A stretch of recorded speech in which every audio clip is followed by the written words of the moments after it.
C'est drôle qu'il parle des trésors de la parole, parce que dans ma tête, ce que je tiens dans ma main, c'est les trésors de la vie éternelle. Donc, bien, bonjour à tous les frères et sœurs. Donc, ça me fait plaisir d'être ici en avant pour partager une vérité que le Seigneur a mis dans mon cœur. Et bon, je ne veux pas que ce soit un long message, je vais essayer de faire ça court. Donc, le pasteur pourra lever la main là, pour me dire « Cossal, c'est le temps de couper » ou quelque chose comme ça. Donc, je vais essayer de ne pas m'attarder.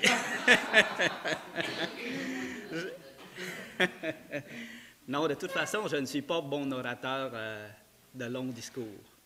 J'aime mieux les petits discours simples. Je vais essayer d'être simple, d'être court et essayer d'être clair dans ça. Donc, que le Seigneur puisse bénir et conduire cela. J'aimerais remettre cette soirée dans les mains du Seigneur. Oui, Père Saint, puisses-tu bénir ta parole et les partages que nous allons avoir ensemble, Seigneur. Nous savons que dans ta parole se trouvent tous les trésors de la vie éternelle, Seigneur. Et nous sommes heureux de le découvrir, Seigneur Dieu, à chaque fois comme des mineurs qui déminent pour chercher des trésors, chercher des morceaux de pierres précieuses. Ils persévèrent là-dedans, Seigneur. Et nous voulons persévérer dans la recherche de ces trésors précieux dans ta parole, Seigneur Dieu. Et merci de ce que tes trésors à toi sont des trésors éternels, Seigneur. Amen. Donc, j'ai à cœur de vous parler de Dieu de richesse et de gloire. C'était ça le titre que j'avais donné à notre frère Gilles. Mais finalement, en travaillant un peu sur le message, je me suis rendu compte que non. Dieu de gloire, les deux ensemble, ça fait trop gros si je ne veux pas que ce soit trop long. Alors, je vais me limiter pour cette fois-ci à Dieu de richesse. Allez, nous allons regarder quelques versets ensemble. Donc, pourquoi que j'amène ça? Bien, c'est un peu pour faire suite à ce que nous avons discuté au déjeuner des hommes. Alors, on avait parlé de dons, on avait parlé que Dieu n'est pas contre la richesse, il est contre l'amour de la richesse.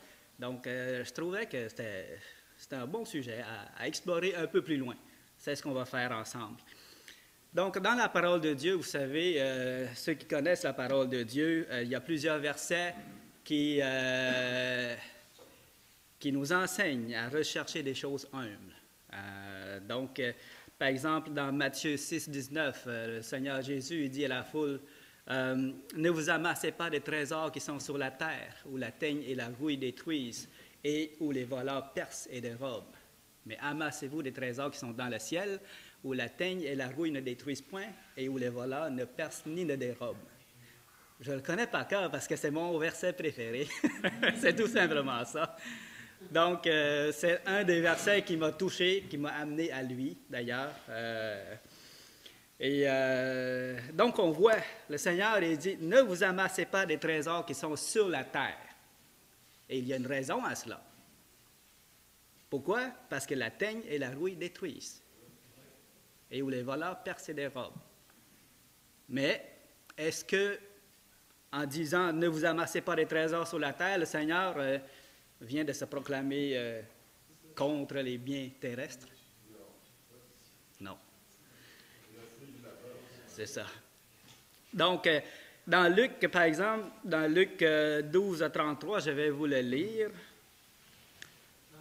Dans Luc 12, 33, on a un autre verset.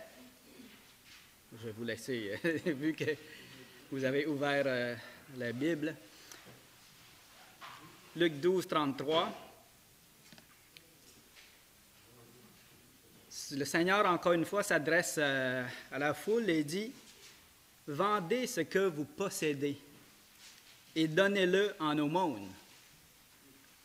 Faites-vous des bourses qui ne s'usent point, un trésor inépuisable dans les cieux. » Donc ici, encore une fois, le Seigneur il dit, regarde, ne t'attache pas aux biens terrestres,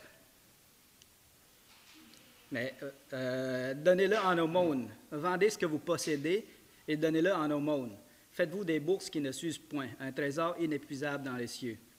Donc, on peut élaborer longtemps sur ce verset. Je ne veux pas entrer dans les détails. Je ne suis pas là ce soir en train de vous dire, écoutez, là, vous allez repartir chez vous, là, mettez en vente votre maison et tous vos biens et donnez-le aux pauvres. Je ne suis pas en train de dire cela, là. Simplement pour vous faire ressortir que le Seigneur, à travers cela, il nous appelle à ne pas nous attacher aux choses aux biens matériels. Et nous allons lire ensemble le verset dans Marc 10, le verset 21.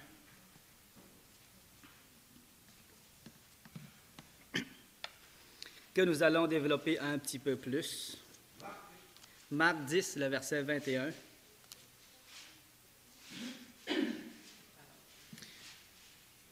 Ça ici, c'est l'histoire du jeune homme riche. On ne lira pas tout, mais seulement à partir du verset 21. Jésus, l'ayant regardé, l'aima et il dit, « Il te manque une chose. Va, vends tout ce que tu as, donne-le aux pauvres, et tu auras un trésor dans le ciel. Puis viens et suis-moi. » Mais, affligé de cette parole, cet homme s'en alla, tout triste, car il avait de grands biens. Jésus, regardant autour de lui, dit à ses disciples qu'il sera difficile à ceux qui ont des richesses d'entrer dans le royaume de Dieu. Les disciples furent étonnés de ce que Jésus parlait ainsi, et reprenant, il leur dit, « Mes enfants, qu'il est difficile à ceux qui se confient dans les richesses d'entrer dans le royaume de Dieu. » Ici, il précise un peu plus. Au début, il dit, à ceux qui ont des richesses, c'est difficile pour eux d'entrer dans le royaume de Dieu. Mais là, il va préciser un peu plus à ceux qui se confient dans les richesses. C'est difficile pour ces gens-là d'entrer dans le royaume de Dieu. Donc, ça se précise un peu plus. Donc, ce n'est pas les richesses comme telles, mais c'est notre attitude de cœur envers cette richesse-là qu'il faut faire attention, que le Seigneur nous demande de nous détacher de cela. Et puis, le verset 25, là, il va faire une comparaison, comment est-ce que c'est difficile. Là, il dit, il est plus facile à un chameau de passer par le trou d'une aiguille qu'à un riche d'entrer dans le royaume de Dieu. C'est une image qui est forte. Mais ça nous dit combien que la richesse est un obstacle pour l'homme de venir à la connaissance de Dieu. C'est ça que ça nous dit. Et quand on regarde ça, sans trop y réfléchir, on pourrait penser qu'il y a une incompatibilité entre Dieu et la richesse. Quelqu'un pourrait lire ça, puis pourrait conclure ça vite de même. Ça ne serait qu'un semblant, comme on le sait, parce qu'au fond, comme je dis tantôt, ce n'est pas contre la richesse que le Seigneur n'est pas contre la richesse elle-même, mais contre notre attitude de cœur, notre attachement à cela. Puis, il y a plusieurs raisons pourquoi que le Seigneur nous met en garde contre les biens terrestres, les biens matériels. Au fond, le Seigneur, ce que j'aimerais finir pour en venir à dire ce soir, c'est que bien qu'il y ait des paroles que le Seigneur nous demande de ne pas prendre en considération, de ne pas nous attacher à ces biens terrestres-là, aux richesses du siècle présent, Dieu n'est pas moins un Dieu de richesse. C'est lui qui les a créées, toutes les richesses sur la terre. Et dans le nouveau ciel et la nouvelle terre, il y aura encore des richesses en abondance qui n'est même pas encore connues de l'homme pour le moment. Et dans les visions que les prophètes ont eues, parfois ils voyaient des affaires qui ressemblaient à ce qu'ils connaissent. Jean, par exemple, va décrire, je voyais quelque chose qui ressemblait à une mer de verre, une mer de cristal, quelque chose comme ça. Ou il va voir quelque chose, puis il va dire, je voyais quelque chose qui ressemble à de l'onyx ou à des pierres précieuses que lui connaît, mais on voit que le Seigneur a en réserve bien des choses précieuses que l'homme ne peut même pas imaginer. Donc, pour ce qui est des richesses terrestres actuelles, il y a plusieurs raisons pourquoi que le Seigneur ne veut pas qu'on s'attache à cela. La première, c'est que elles sont éphémères. Ça va disparaître. Donc, le Seigneur nous aime tellement qu'il nous dit, regarde, moi je vais te montrer à quoi t'attacher. Je vais te montrer pour que tu t'attaches aux choses éternelles, aux choses qui ont bien plus de valeur que ce qui est périssable. C'est cela que le Seigneur nous enseigne dans toute sa parole, c'est que tout ce qui est terrestre maintenant, ce qu'on peut voir, ce qu'on peut gagner, ce qu'on peut accumuler, va disparaître un jour. Inutile de t'attacher à cela. Voici, je vais te montrer à quoi tu dois t'attacher. Recherche les trésors qui sont dans le ciel. Là où la teigne et la rouille ne détruisent et où les voleurs ne percent ni ne dérobent. C'est un conseil qui est très, très sage. Moi, quand j'avais lu ça la première fois, ça m'a touché. Je me suis dit, je viens de découvrir un grand enseignement là qui va me servir pour toute ma vie et qui va me conduire à aimer Dieu davantage pour ce qu'il est, pour ce qu'il a fait pour nous. Donc, deuxième motif de pourquoi il faut faire attention, eh bien, la richesse, ça peut être une occasion de chute pour l'homme, pour n'importe qui, pour le païen et pour le chrétien. Donc, on sait que dans le monde, pour prospérer, il faut souvent, le monde use souvent de mensonges, de tromperies, de fraudes. Puis si un chrétien aime la richesse, il peut tomber dans ces pièges-là. Il peut tomber, se surprendre à tricher. Donc, c'est ça, c'est une occasion de chute, deuxièmement. Puis, troisièmement, la richesse, le fait d'être dans l'abondance, le fait d'être autosuffisant, peut aussi entraîner la nonchalance envers le Seigneur. Dans Proverbe 30, le verset 8 et 9, ce que ça dit, « Ne me donne ni pauvreté ni richesse, accorde-moi le pain qui m'est nécessaire, de peur que dans l'abondance, je ne te renie et ne dise qui est l'Éternel, ou que dans la pauvreté, je ne dérobe et ne m'attaque au nom de mon Dieu. » En tant que croyant du Nouveau Testament, c'est sûr qu'on ne se rendra pas jusque-là quand même, mais il n'empêche que la nonchalance, l'espèce d'autosuffisance nous guette quand même. Lorsqu'on a tout ce qu'on a besoin, on se dit que je n'ai pas besoin de crier à Dieu pour telle chose, je n'ai pas besoin de demander pour telle... Si je ne suis pas malade, alors je ne sens pas moins le besoin de prier à Dieu pour être guéri, je ne suis pas malade. Donc, si on est tout correct partout, on n'a aucun autre besoin.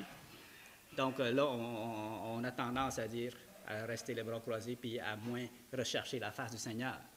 Vous savez, c'est dans les mauvais jours, dans les épreuves, que l'homme crie à Dieu, recherche Dieu. C'est pour ça que le Seigneur permet des épreuves dans nos vies, pour que l'on puisse se dire, regarde, là, je suis dans une impasse, je ne peux pas m'en sortir tout seul, et là, mais heureusement, j'ai le Seigneur qui est là pour m'aider. Donc là, on est plus enclin à se tourner vers Dieu, à crier à lui lorsqu'on a des problèmes.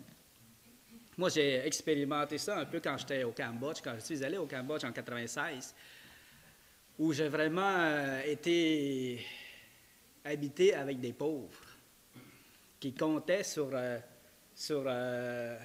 leur culture de riz pour survivre pendant toute l'année. Et ils n'avaient pas le choix, c'était leur seul gagne-pain. Si ça venait à tomber, là, ils seraient dans la misère toute l'année. Donc, eux, ils comptent, puis à leur chanderie, il peut arriver toutes sortes de désastres. Donc, eux priaient le matin pour que Dieu protège ça, pour que Dieu les aide, et se confiaient en le Seigneur pour ça. Ils se disaient, les croyants se disaient, Dieu va pourvoir, Dieu va protéger, Dieu. Et il y avait Dieu dans plusieurs aspects de leur vie, de leurs besoins. Ils sentaient le besoin constant de crier à lui et de se tourner vers lui pour leurs besoins. Donc, moi, j'aimerais vous poser une question, vous poser une réflexion. Jusqu'à quel point êtes-vous attaché aux biens matériels? Chacun de nous, là. Je me pose à moi-même la question. Jusqu'à quel point sommes-nous attachés aux biens matériels? Je vous donne juste un exemple. Vous venez d'acheter une belle voiture, une voiture neuve, bien peinturée, ça brille, puis, puis vous en êtes fiers, et c'est correct, c'est bien.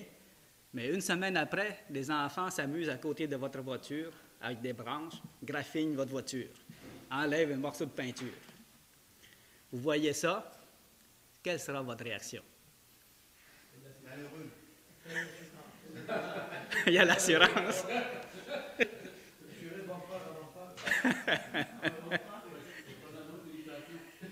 L'assurance assure aussi les graphines? Ah oui. Ouais? Ah oui? Bon, supposons que vous n'avez pas d'assurance.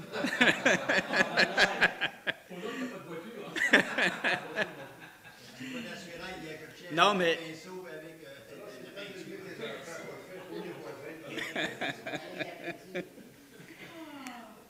Non, mais quelle sera la nature humaine, là? La nature humaine.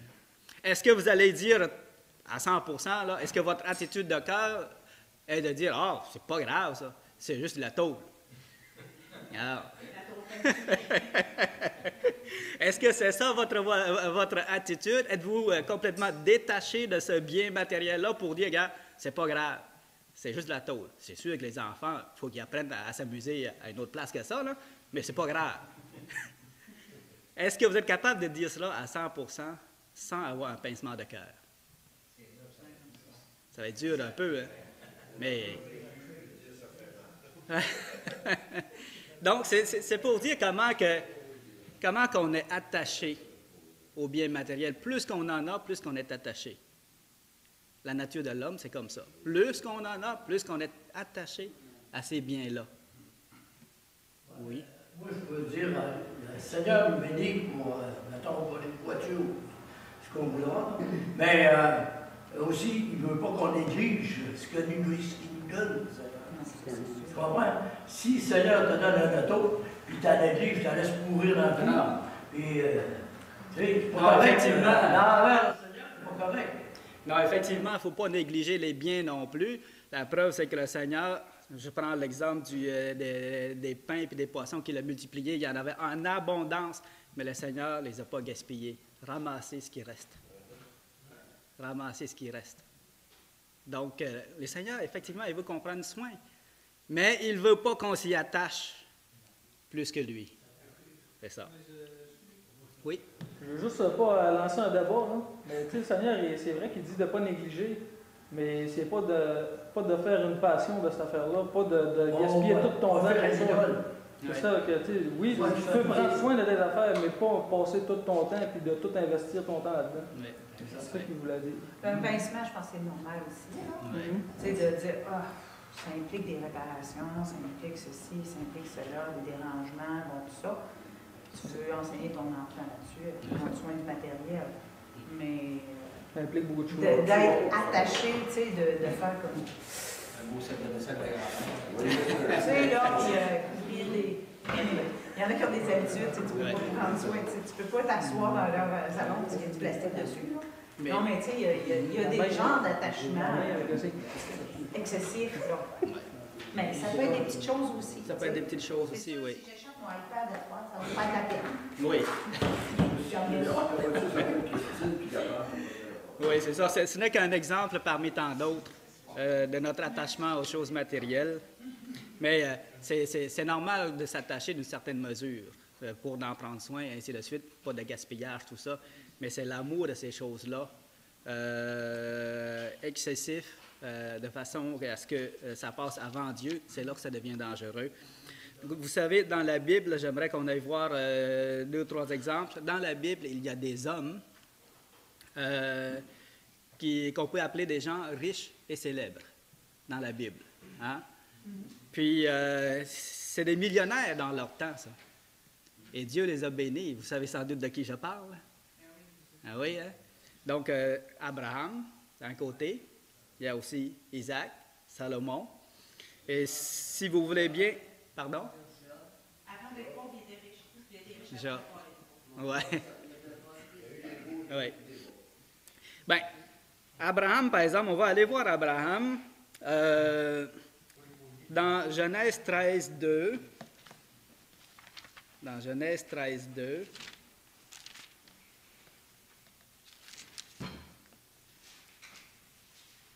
Ici, ça dit, Abraham était très riche en troupeaux, en argent et en or. Et on peut ajouter aussi en serviteur, parce que dans le chapitre 14, le verset 14, voici ce que ça dit. Dès qu'Abraham eut appris que son frère avait été fait prisonnier, il arma 318 de ses plus braves serviteurs nés dans sa maison et il poursuivit les rois jusqu'à Dan. Donc, il a pris 318 de ses serviteurs les plus braves. Ça veut dire qu'il y en avait d'autres. Il y en avait d'autres, lui, là.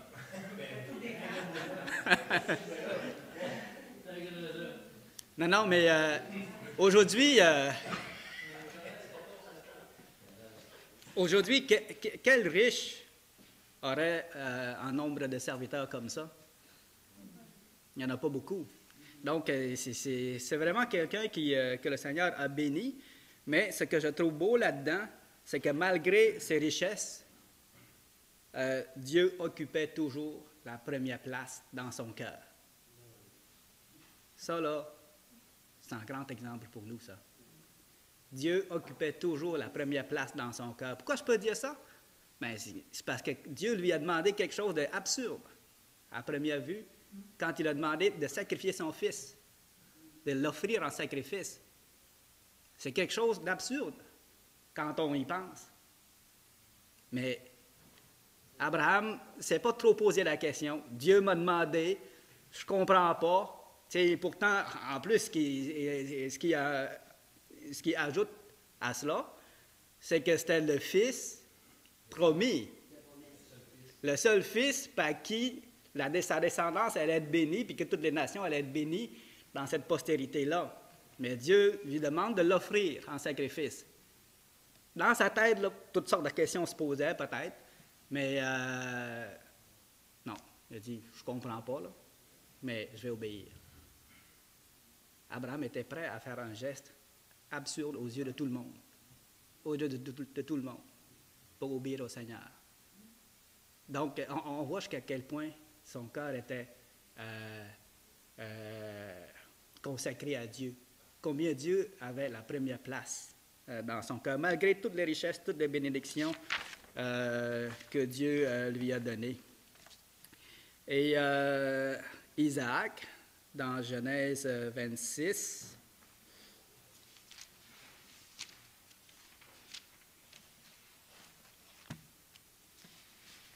« 26-12 »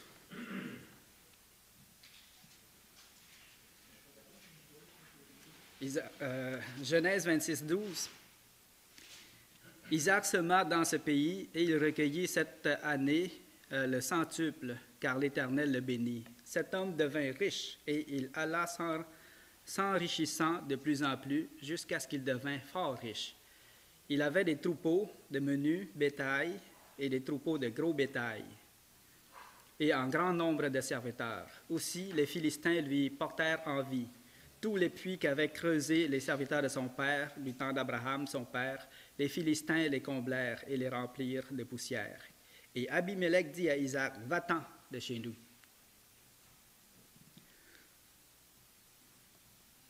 Bon, là, j'ai perdu la place. « Va-t'en de chez nous, car tu es beaucoup plus puissant que nous. » Isaac partit de là et campa dans la vallée de Guérar, où il s'établit. Le verset 19, les serviteurs d'Isaac creusèrent encore dans la vallée et y trouvèrent un puits d'eau vive. On peut lire le verset 18. Isaac creusa de nouveau les puits d'eau qu'on avait creusés du temps d'Abraham, son père, et qu'avaient comblés les Philistins après la mort d'Abraham, et il leur donna le même nom que son père leur avait donné. Les serviteurs d'Isaac creusèrent encore dans la vallée et y trouvèrent un puits d'eau vive. Les bergers de Guérar querellèrent les bergers d'Isaac en disant « L'eau est à nous. » Et il donna au puits le nom d'Ézek parce qu'il s'était disputé avec lui. Ses serviteurs creusèrent un autre puits au sujet duquel on chercha aussi une querelle. Il l'appela Sidna. Il se transporta de là et creusa un autre puits pour lequel on ne chercha pas querelle et il l'appela Rehoboth. Car, dit-il l'Éternel, nous avons maintenant mis au large et nous prospérerons dans le pays. Ici, il y a le pourquoi que je tenais à lire cela, c'est qu'il y a une leçon à tirer de cette chose-là.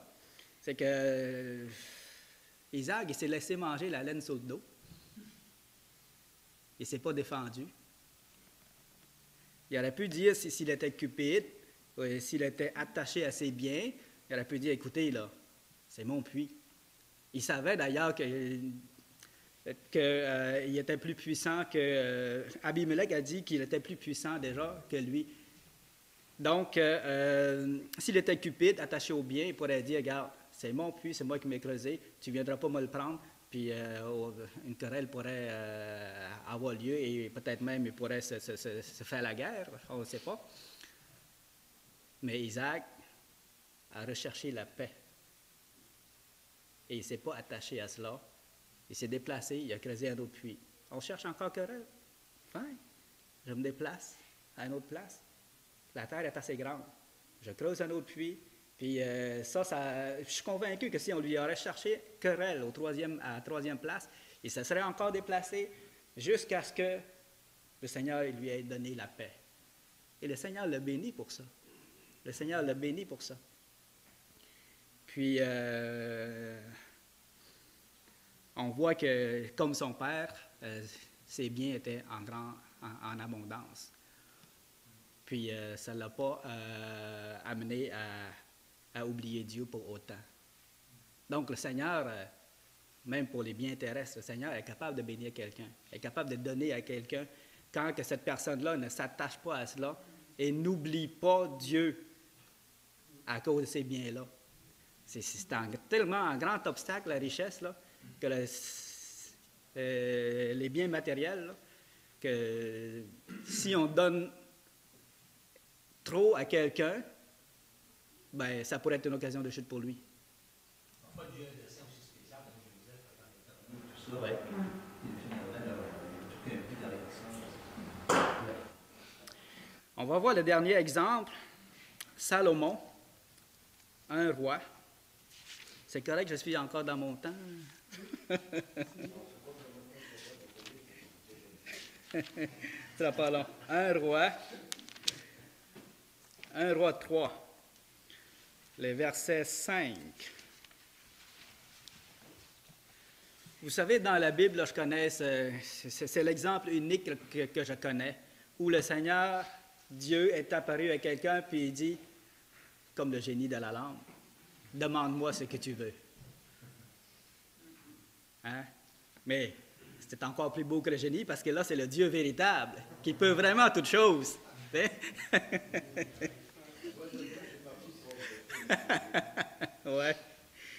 Donc, 1 Roi 3,5, à Gabaon, l'Éternel apparut en songe à Salomon pendant la nuit, et Dieu lui dit, « Demande ce que tu veux que je te donne. » tout qu'un privilège que Salomon a. Demande ce que tu veux que je te donne. Et le verset 9, voici la requête de Salomon. Accorde donc à ton serviteur un cœur intelligent pour juger ton peuple, pour discerner le bien du mal, car qui pourrait juger ton peuple, ce peuple si nombreux? Cette demande de Salomon plut au Seigneur, et Dieu lui dit, puisque c'est là ce que tu demandes, puisque tu ne demandes pour toi ni une longue vie, ni les richesses, ni la mort de tes ennemis, et que tu demandes de l'intelligence pour exercer la justice, voici j'agirai selon ta parole. Écoutez, là, c'est vraiment beau, là, ce qu'on vient de lire. Le Seigneur, vu que son cœur ne s'est pas attaché à rechercher la richesse, le Seigneur allait lui donner ce qu'il allait demander, la sagesse. En plus, il va lui donner la richesse et la gloire. C'était pas ça sa priorité, là, à Salomon. Mais ça a permis que Dieu lui donne cela aussi. Mais s'il était cupide, s'il cherchait vraiment, si c'était son but premier, la richesse et la gloire, je pense que l'exaucement n'aurait pas été pareil. Parce que le Seigneur déteste la cupidité. Si quelqu'un recherche la cupidité, moi je pense que le Seigneur va lui donner une leçon. Si le Seigneur veut lui donner vraiment de la richesse, là, il va avant le travailler dans son cœur, le transformer, avant de lui donner ça.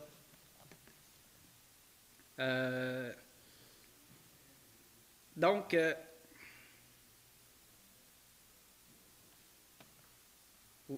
ici, le verset 12, « Voici, j'agirai selon ta parole, je te donnerai un cœur sage et intelligent, de telle sorte qu'il n'y aura eu personne avant toi, qu'on ne verra jamais, et qu'on ne verra jamais personne de semblable à toi. Je te donnerai en outre ce que tu n'as pas demandé, des richesses et de la gloire, de telle sorte qu'il n'y aura pendant toute ta vie aucun roi qui soit ton pareil. » Donc, on voit que le Seigneur va lui donner au-delà ce qu'il lui a demandé, à cause justement de son désir ardent de pouvoir gouverner le peuple et juger le peuple d'une manière sage et selon la justice de Dieu. Et Dieu lui a donné tout cela. On voit que plus tard, Salomon va décliner tout ça.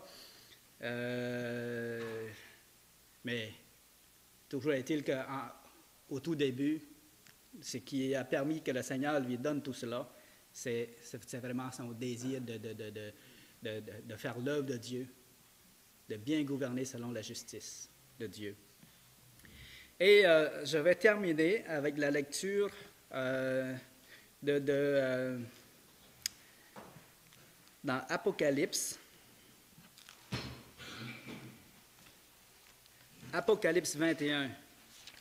En aperçu de ce que, comment que même les richesses physiques